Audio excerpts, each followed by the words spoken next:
ಈ ನೆಲ ಒಂದು ಕಾಲದಲ್ಲಿ ಶಾಂತಿಯ ನೆಲವಾಗಿತ್ತು. ಆದರೆ ಇಂದು ಅನ್ಯಾಯದ ಬೆಂಕಿಯಲ್ಲಿ ಉರಿಯುತ್ತಿದೆ. ಅವರು ಸುಟ್ಟರು ಗ್ರಾಮಗಳನ್ನು, ಮುರಿದರು ಜನರ ಕನಸುಗಳನ್ನು, ಆದರೆ ಮರೆತರು ಒಂದನ್ನು: ಈ ನೆಲ ಬೆಂಕಿಯಿಂದ ಹೆದರಲ್ಲ, ಬೆಂಕಿಯಿಂದಲೇ ನಾಯಕನನ್ನು ಹುಟ್ಟಿಸುತ್ತದೆ. ಅವನು ಯೋಧನಾಗಿ ಹುಟ್ಟಿಲ್ಲ, ಆದರೆ ಪರಿಸ್ಥಿತಿಯೇ ಅವನನ್ನು ಯುದ್ಧಕ್ಕೆ ತಳ್ಳಿತು.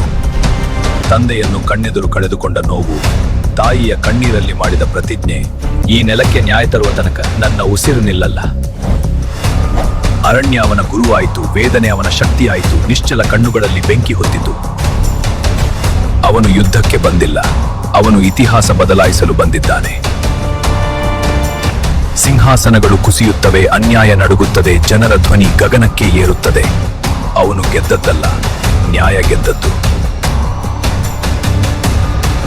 ಈ ಬೇಸಿಗೆಯಲ್ಲಿ ಅಗ್ನಿಪಥ ಬೆಂಕಿಯಿಂದ ಹುಟ್ಟಿದ ನಾಯಕ.